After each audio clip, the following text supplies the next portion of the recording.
आज हम देखेंगे सीजी सेट 2026 के लिए लोक विकास और पर्यावरण यूनिट के इम्पोर्टेंट क्वेश्चन का पार्ट 6, जिसमें हम देखेंगे soil and noise pollution, waste management और क्लाइमेट चेंज से related important questions. 30 important questions.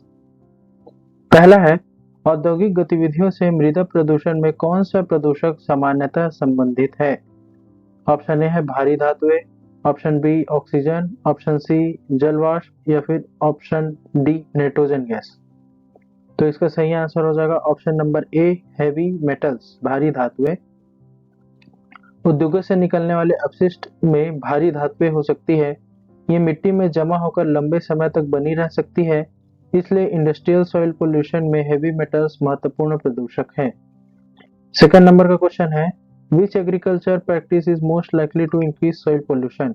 कौन सी कृषि प्रथा मृदा प्रदूषण को बढ़ाने की सबसे अधिक संभावना रखती है? ऑप्शन ए कीटनाशकों का अत्यधिक उपयोग, ऑप्शन बी फसल चक्र, ऑप्शन सी जैविक खेती या फिर ऑप्शन नंबर डी समोच्च खेती, जिसको कंटूर फार्मिंग कहते हैं। तो इसका सही आंसर हो जाएगा ऑप्शन नंबर ए, कीटनाशकों का अत्यधिक उपयोग। कीटनाशकों का आवश्यक से अधिक उपयोग मिट्टी में रासायनिक पदार्थों की मात्रा बढ़ा सकता है। इसके विपरीत क्रॉप रोटेशन और ऑर्गेनिक फार्मिंग जैसी प्रथाएं अधिक टिकाऊ मानी जाती है, इसलिए इसका सही आंसर हो जाएगा ऑप्शन नंबर ए, कीटनाशकों का अत्यधिक उपयोग। थर्ड नंबर क्वेश्चन है, which heavy metal is highly toxic and persist in contaminated soil? कौन सी भारी धातु अत्यधिक विषैली है और प्रदूषित मृदा में बनी रह सकती है? ऑप्शन ए लीड, सीसा, option b calcium, option c potassium या फिर ऑप्शन डी सोडियम। तो इसका सही आंसर हो जाएगा ऑप्शन नंबर ए, लीड, सीसा। इसके बारे में जानते हैं। लीड एक विषैली भारी धातु है। इसका मिट्टी में बने रहना प्रदूषण की गंभीरता को बढ़ाता है। नेक्स्ट क्वेश्चन है, मृदा अपरदन मुख्यतः किसे हटा देता है? Soil erosion mainly removes. Option A top soil मतलब ऊपरी मृदा, ऑप्शन बी बेड रॉक मतलब आधारशिला, ऑप्शन नंबर सी एटमॉस्फेयर मतलब वायुमंडल या फिर option number D ground water भूजल। तो इसका सही आंसर हो जाएगा ऑप्शन नंबर ए, टॉप सॉइल, ऊपरी मृदा। टॉप सॉइल मिट्टी की ऊपरी उपजाऊ परत होती है। मृदा अपरदन में हवा या पानी के कारण यह उपजाऊ परत हट सकती है, इसलिए इसका सही आंसर हो जाएगा ऑप्शन नंबर ए, top soil. Fifth number question है, ढलानदार कृषि भूमि पर मृदा अपरदन को कम करने के लिए कौन सी विधि सबसे प्रभावी है? ढलानदार कृषि भूमि पर मृदा अपरदन को कम करने के लिए कौन सी विधि प्रभावी है? Option number a contour farming, option number b deforestation मतलब वनों की कटाई, ऑप्शन नंबर सी ओवरग्रेजिंग अतिचारण या फिर option number d excessive tillage मतलब अत्यधिक जुताई। तो इसका सही आंसर होगा option number a, contour farming, समोच्च खेती। कंटूर फार्मिंग में ढलान के समानांतर रेखाओं के अनुसार खेती की जाती है। इससे पानी के बहाव की गति कम करने और मिट्टी के कटाव को घटाने में मदद मिलती है, इसलिए सही आंसर हो जाएगा ऑप्शन नंबर ए। सिक्स नंबर क्वेश्चन है, बायो एक्यूमुलेशन का क्या अर्थ है? ऑप्शन नंबर ए है किसी पदार्थ का जीव के अंदर समय के साथ जमा होना, ऑप्शन नंबर बी हवा द्वारा मिट्टी का ट्रांसफर होना, ऑप्शन नंबर सी केवल कार्बनिक पदार्थों का ब्रेकडाउन होना या फिर option number D ground water का फॉर्मेशन होना। तो इसका सही आंसर हो जाएगा ऑप्शन नंबर ए, किसी पदार्थ का जीव के अंदर समय के साथ जमा होना। अर्थात किसी पदार्थ का समय के साथ जीव के शरीर के अंदर जमा होना, यह विशेष रूप से कुछ प्रदूषकों के संदर्भ में महत्वपूर्ण है।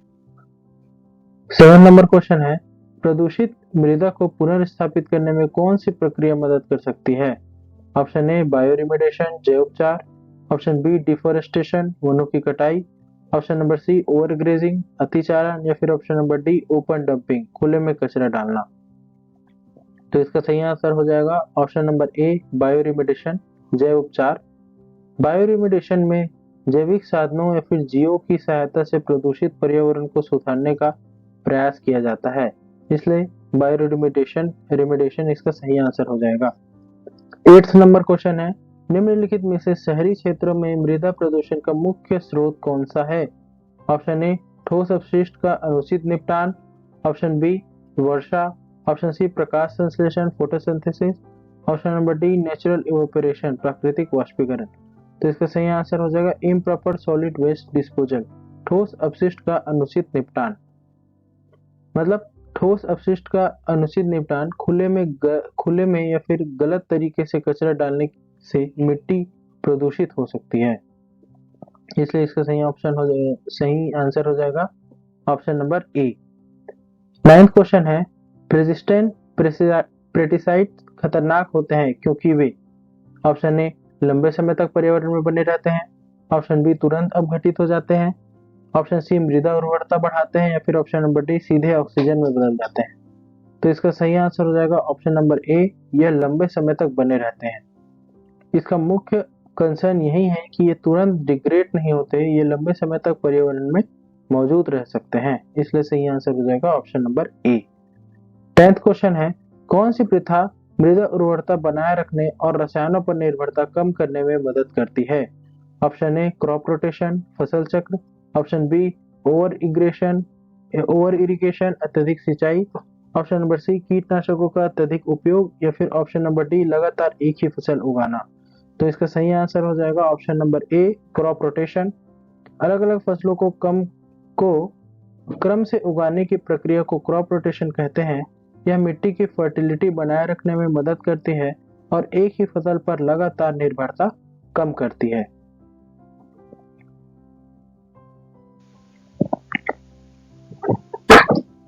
इलेवेंथ नंबर क्वेश्चन पर चलते हैं। ध्वनि प्रदूषण को सामान्यतः किस में मापा जाता है? ऑप्शन ए डेसिबल में, ऑप्शन बी न्यूटन में, ऑप्शन सी जूल में, या फिर ऑप्शन डी वॉट में। तो इसका सही आंसर हो जाएगा ऑप्शन नंबर ए, ध्वनि प्रदूषण को हमेशा डेसिबल में ही मापते हैं। 12 नंबर क्वेश्चन है, अत्यधिक शोर लंबे समय तक संपर्क का सबसे प्रत्यक्ष स्वास्थ्य प्रभाव है। The most direct health effect of prolonged exposure of excessive noise is. Option A दृष्टि में सुधार, ऑप्शन बी सुनने की क्षमता में वृद्धि, ऑप्शन सी श्रवण क्षमता में कमी, या फिर ऑप्शन डी प्रतिरक्षा में वृद्धि इंक्रीज इम्यूनिटी। तो इसका सही आंसर हो जाएगा option number c hearing impairment, मतलब श्रवण क्षमता में कमी। 13 नंबर क्वेश्चन है, निम्नलिखित में से शहरी ध्वनि प्रदूषण का मुख्य प्रमुख स्रोत क्या है? मतलब शहर में होने वाले ध्वनि प्रदूषण का सोर्स क्या है? ऑप्शन ए फोटोसिंथेसिस, गलत है, ऑप्शन बी सड़क यातायात, ऑप्शन सी वर्षा जल, ऑप्शन डी भूजल। तो इसका सही आंसर हो जाएगा सिंपल आंसर रोड ट्रैफिक, सड़क यातायात। 14 नंबर क्वेश्चन है, ध्वनि प्रदूषण विशेष रूप से किसमें बाधा डाल सकता है? ऑप्शन ए वर्षा, ऑप्शन बी प्रकाश संश्लेषण, ऑप्शन सी मृदा निर्माण, या फिर ऑप्शन डी नीत। तो इसका सही आंसर हो जाएगा ऑप्शन नंबर डी नीत। 15 नंबर क्वेश्चन है, ध्वनि के स्तर को मापने के लिए सामान्यतः किस उपकरण का उपयोग किया जाता है? Option a sound level meter, option b barometer, option c hygrometer, option d anemometer. तो इसका सही आंसर हो जाएगा option number a sound level meter. 16 number question है, निम्नलिखित में से अत्यधिक शोर के संपर्क का भौतिक प्रभाव कौन सा है? ऑप्शन ए ओजोन निर्माण, option be increase soil fertility मृदा उर्वरता में वृद्धि, ऑप्शन सी शोर जनित श्रवण हानि नॉइस इंड्यूस्ड हियरिंग लॉस, या फिर ऑप्शन डी वाटर प्यूरिफिकेशन। तो इसका सही आंसर हो जाएगा option number c noise induced hearing loss. 17 number question है, निम्नलिखित में से कौन सा संयोजन ध्वनि प्रदूषण के सामान्य स्रोतों को दर्शाता है? ऑप्शन ए बादल ऑक्सीजन नाइट्रोजन, ऑप्शन बी प्रकाश संश्लेषण वर्षा वाष्पीकरण, ऑप्शन सी भूजल मृदा सूर्य प्रकाश, ऑप्शन डी यातायात उद्योग निर्माण कार्य। और ध्वनि प्रदूषण के सामान्य स्रोत यही है, यातायात उद्योग और निर्माण कार्य, तो इसलिए ऑप्शन डी इसका सही हो जाएगा। 18 नंबर क्वेश्चन है, निम्न में से कौन बायोडिग्रेडेबल वेस्ट है? ऑप्शन ए मोस्ट प्लास्टिक्स, ये तो गलत है, ऑप्शन बी ग्लासेस, ये भी गलत है, ऑप्शन नंबर सी एल्यूमिनियम, ये भी गलत है, ऑप्शन डी वेजिटेबल पिल्स, ये बायोडिग्रेडेबल वेस्ट है। बायोडिग्रेडेबल पदार्थ वे हैं जिन्हें प्राकृतिक जैविक प्रक्रियाओं द्वारा तोड़ा या अपघटित किया जा सकता है। सब्जियों के छिलका इसका प्रमुख उदाहरण है। 19 नंबर क्वेश्चन है, ई वेस्ट का क्या अर्थ है? Option A energy waste only, option B electronic waste, option C agriculture waste, या फिर option number D emergency waste. तो इसका सही आंसर हो जाएगा option number B, electronic waste. E waste को हम इलेक्ट्रॉनिक वेस्ट बोलते हैं, मतलब इलेक्ट्रॉनों के उपकरणों से संबंधित अपशिष्ट। 20th क्वेश्चन है, बायोमेडिकल वेस्ट का उदाहरण क्या है? Option A, used syringe, option number B, vegetable waste, option number C, construction sand, या फिर option number D, paper packing only, paper packaging only. तो इसका सही आंसर हो जाएगा option number A, used syringe. Medical या फिर हेल्थ केयर एक्टिविटीज से निकलने वाले कुछ अपशिष्टों में यूज्ड सिरिंज जैसे पदार्थ भी शामिल होते हैं। 21st क्वेश्चन है, हजार्डस वेस्ट की विशेषताओं में शामिल है? Option A, toxicity, option B, corrosivity, option C, flammability, या फिर option D, all of the above. तो इसका सही आंसर हो जाएगा हजार्डस वेस्ट, ये तीनों है, मतलब ऑल ऑफ द अबव इसका सही आंसर हो जाएगा। हजार्डस वेस्ट में टॉक्सिसिटी, कोरिसिविटी और फ्लेमेबिलिटी जैसे मतलब खतरनाक प्रॉपर्टीज हो सकती है। 22 क्वेश्चन है, वेस्ट हायरार्की में सामान्यतः सबसे बेहतर उपाय कौन सा है? पहला, incinerate everything, option B, landfill, option C, reduce, या फिर ऑप्शन डी, डंपिंग। तो इसका सही आंसर हो जाएगा ऑप्शन नंबर सी, रिड्यूस। सबसे पहले कचरे की मात्रा को कम करना बेहतर अप्रोच है, बजाय चीज को लैंडफिल या इनसिनरेट करने के। मतलब रिड्यूस, कम करना कचरे की मात्रा को ही बेहतर उपाय है, इसलिए ऑप्शन सी इसका सही हो जाएगा। 23rd नंबर का क्वेश्चन है, वेस्ट मैनेजमेंट में 3R कौन कौन से हैं? Option A, remove, return, recover, option B, reduce, reuse, recycle, option C, reduce, replace, reject, या फिर option number D, reuse, reject, remove.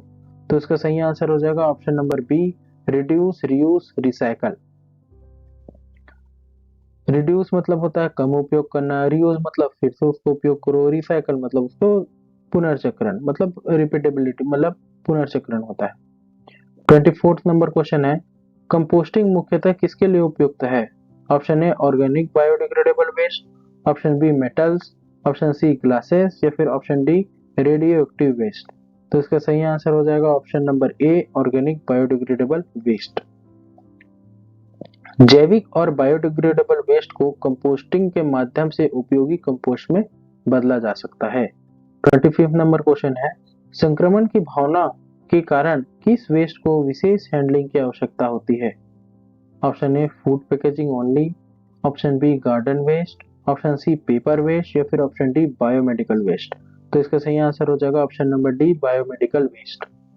Biomedical waste में इन्फेक्शन का पोटेंशियल होता है, इसलिए यह कचरे की तरह, सामान्य कचरे तक की तरह इसको नहीं संभाला जा सकता है। 26 नंबर क्वेश्चन है, मानव जनित उत्सर्जनों में मात्रा की दृष्टि से प्रमुख ग्रीन हाउस गैस कौन सी है? Option A, carbon dioxide, option B, helium, option C, neon, या फिर ऑप्शन डी, आर्गन। तो इसका सही आंसर हो जाएगा option number A, carbon dioxide. 27 number question है, निम्न में से कौन ग्रीन हाउस गैसें हैं? Option A, carbon dioxide, option B, methane, या फिर ऑप्शन डी, N2। तो ये सारे ही ग्रीन हाउस गैसेस है, इसलिए ऑल ऑफ द अबव इसका सही आंसर हो जाएगा। 28 नंबर क्वेश्चन है, मीथेन की ग्रीन हाउस वार्मिंग क्षमता CO2 की तुलना में क्या होती है? Option A, no warming effect, option B, greater warming potential per unit mass और standard time horizons, option C, always zero होती है, या फिर option D, only ozone depleting effect होता है। तो इसका सही आंसर हो जाएगा, मीथेन की ग्रीन हाउस वार्मिंग क्षमता CO2 की तुलना में ज्यादा होती है, तो इसका सही आंसर हो जाएगा option number B. 29 number question है, क्लाइमेट चेंज के कारण क्या हो सकता है? ऑप्शन ए, सी लेवल बढ़ सकता है, समुद्र का लेवल बढ़ सकता है, option B, changes in precipitation, option C, increased frequency, या फिर intensity of some extreme events. तो ये सारी चीजें हो सकती है क्लाइमेट चेंज के कारण, इसलिए ऑल ऑफ द अबव इसका सही आंसर हो जाएगा।